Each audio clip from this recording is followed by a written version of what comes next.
Bolsas mundo afora despencando e nós vamos entender o que está causando essa queda generalizada nas bolsas.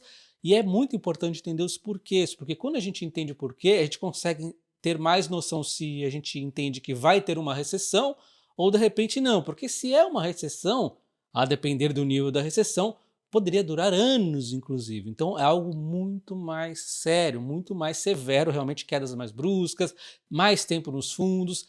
E se realmente não é recessão, pode ser que seja uma queda mais de curto prazo. É essa a minha visão. E calma, não estou falando curto prazo é que amanhã já vai voltar a subir, mas sim que eu vejo que não vai ser uma queda muito duradoura, tá? Então olha só, nós temos aqui o S&P 500 caindo 2,5%, o Russell 2000 as empresas smalls ali caindo 3,2%, o Ibovespa caindo 0,8%, até deu uma amenizada na queda aqui.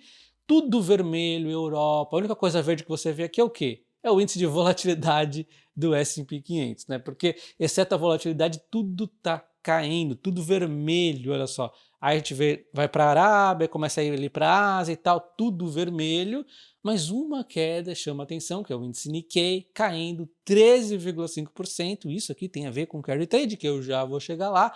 Uma queda muito acentuada. Teve aqui circuit breaks lá e mesmo assim não amenizou tanto as quedas. O pessoal realmente foi queda muito forte e ainda pode continuar a cair mais um pouco, tá?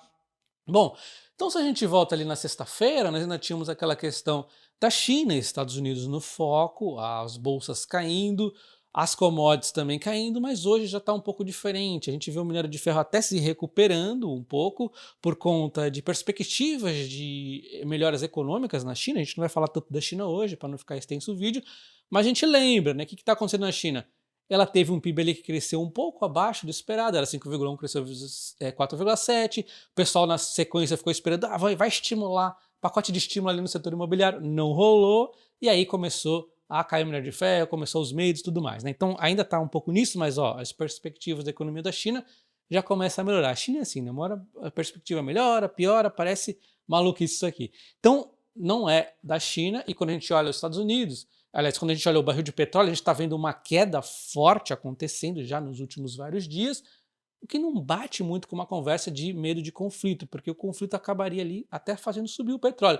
Me parece medo de recessão. Porém, a queda não é tão forte, é 1,6%, está inclusive num preço bacana para as petrolíferas, esse barril de petróleo na minha visão.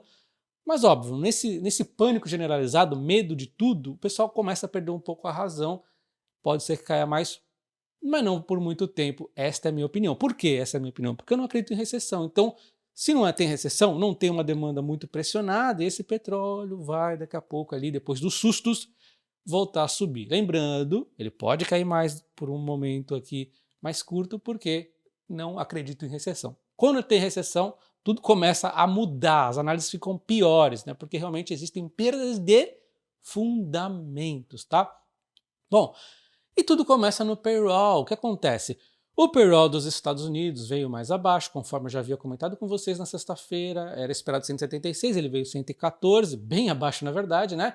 E no mês anterior já havia vindo um pouco abaixo ali, 179 de projeção de 191, ele veio abaixo 2 meses seguidos, o que já é um pouco raro, mas volta e meia ele fazia um mês negativo e depois um positivo e coisa e tal, né?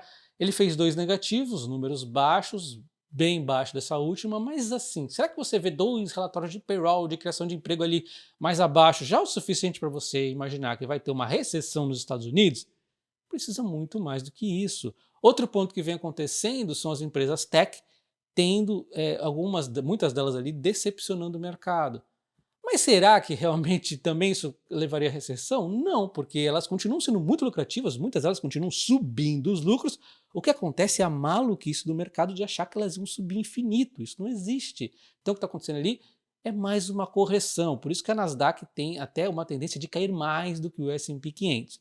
Tá, mas aonde entra a história, né, do Japão no meio de tudo isso? Bom, com o payroll aqui começando a cair, não é que vai ter recessão, mas já começa, né, a pressionar o Fed aí. O Fed vai ter que começar a reduzir essa taxa de juros, senão aí sim a gente vai começar daqui a pouco começar a falar realmente em recessão, mas por enquanto não.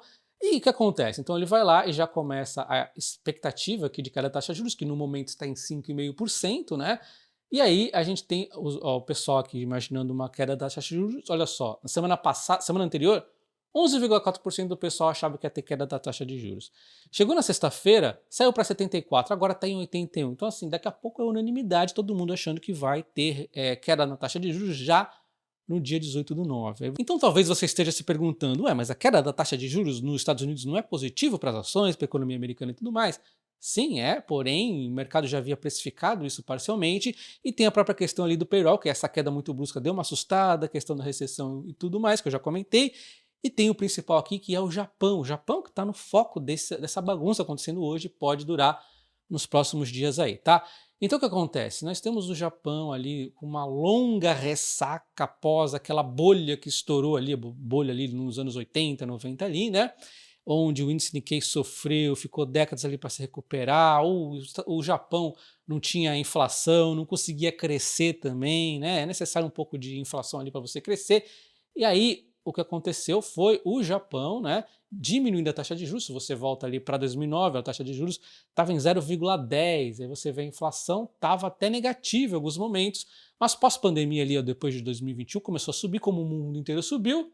Esperava-se que fosse mais algo pontual por conta do pós-pandemia, né? Só que no meio dessa queda aqui, parece que o Japão começou a ter receios que essa inflação fosse começar a ser um pouco mais persistente e aconteceu um aumento na taxa de juros que estava negativa, olha só, negativa até 2023, aumentaram para 0,1, tá ok, né? Poxa, taxa de juros negativa, vamos aumentar para 0,1, e agora eles aumentam então para 0,25, um aumento na taxa de juros do Japão que causa um impacto no carry trade, que eu já vou explicar. Mas olha só, então você imagina, essa taxa de juros tão baixa, já que o país não tinha inflação e tentando aqui ajudar o crescimento, né? Essa taxa de juros baixa ajuda o crescimento, então essa taxa de juros negativa, o que o pessoal acabava fazendo muito? Pegando dinheiro lá no Japão, já que a taxa de juros é negativa, e investindo em vários lugares onde eles quiserem, de risco, por exemplo, pode ser no próprio índice Nikkei, pode ser em alguma empresa do Brasil, nos Estados Unidos, então é um dinheiro barato, é um crédito praticamente dado, vamos assim chamar, né? E agora com este aumento na taxa de juros do Japão, o dinheiro começa a ficar mais caro e, ao mesmo tempo, do outro lado, a taxa de juros dos Estados Unidos vai começar a cair. Então vai ter uma pressão reversa. O que antes era uma maravilha, o simples fato de você pegar dinheiro do Japão e colocar em dólar, você já estava ganhando, olha só. Então olha só, a gente pega aqui de 2021 mais ou menos e vê o que estava acontecendo com o dólar versus iene até ali o meio do ano, até o mês passado, né, uma queda de 35,6%. E aí já começa o quê? A subir o iene, subiu 11%. Ele se recuperou nos últimos dias aqui 11% por conta desse aumento da taxa de juros acontecendo no Japão e, do outro lado, lado contrário, os Estados Unidos na perspectiva de cair a taxa de juros. Aí o pessoal já começa também a precificar aqui, né? Então, ao invés de a gente chamar de carry trade, sabe o que eu vou chamar essa queda generalizada de bolsas de valores mundo afora?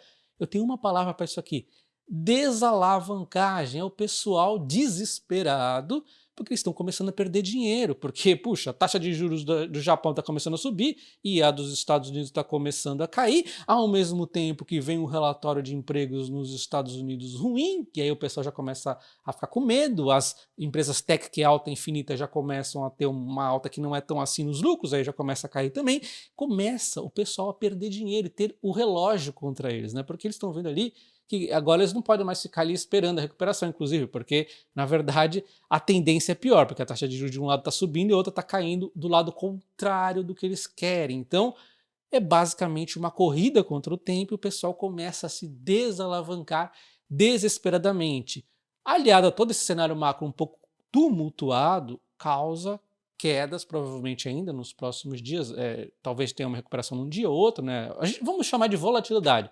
Eu acredito em volatilidade com uma certa tendência negativa nos próximos dias, mas até acredito que o pior já ficou hoje aqui em relação a esse carry trade e não vejo, na minha opinião, até o momento, indícios de recessão. Não é porque 2 vezes consecutivas tivemos baixa no emprego nos Estados Unidos que vai ter recessão. Inclusive, a taxa de juros vai cair. E é importante a gente destacar um ponto. Por que ainda vai ter muita volatilidade também vinda dos Estados Unidos? Essa taxa de juros, quando ela cai, ela não faz efeito imediato. Então, nós podemos ter outros dados ruins. E isso você tem que ficar atento, porque a taxa de juros dos Estados Unidos vai cair, não é assim, caiu a taxa de juros, o emprego sobe no dia seguinte. Não. Então, até isso fazer efeito, podemos ter ainda alguns dados não tão bacanas nos Estados Unidos. Então, essa queda muito brusca, se continuar, pode ser um mau sinal, mas ainda assim não acredito em recessão. Mas podemos dar uma flertada aqui com o caos, tá? Porque o pessoal vai ficar assustado. Se vir mais aí outro relatório payroll ruim, outro dado aqui, outro ali ruim, enquanto essa taxa de juros começa a fazer efeito, isso pode realmente causar quedas. Mas lembre-se do seguinte ponto, tá? A taxa de juros americana deve cair ali no mês 9. Existe, de repente, a perspectiva de já cair várias vezes consecutivas, e isso aqui pode ajudar a bolsa a começar a se recuperar ali naquele tradicional fim de ano, aquele tradicional rally de fim de ano. Então, podemos sim dar uma beliscada, um abismo ali e ter uma alta, mas talvez não uma alta tão limpa, porque exatamente por conta disso que eu disse, que não é porque baixou a taxa de juros que todos os males acabaram. Ainda vai começar a ter um ruidinho aqui, outro ali, coisa e tal. E tem que ficar muito de olho também na inflação, né? Pelo menos a inflação dos Estados Unidos no momento está tranquila, mas também não está mil maravilhas que a gente possa ficar aqui pulando de alegria. Bom, o que acontece é que no meio dessa volatilidade toda, as ações dos Estados Unidos estão caindo mais do que o do Brasil, finalmente, né? Também eles vinham de uma alta infinita, o que pode acabar gerando grandes oportunidades. E a Berkshire é uma das minhas favoritas, porque no meio dessas quedas, a gente sabe que a Berkshire tem caixa e eles vão aproveitar as melhores oportunidades que apresentarem ali para ele, né? A hold do Warren Buffett. E se você procura uma corretora para investir no exterior que não vai te cobrar spreads na transferência de reais para dólar, nessa conversão, né? Que não vai te cobrar também corretagens, eu vou deixar na descrição do vídeo o meu código de boas-vindas e o link para você abrir a conta na CoinFury, e aí você vai concorrer até R$ 1.250 utilizando o meu código de boas-vindas. Um abraço e até o próximo vídeo. Valeu!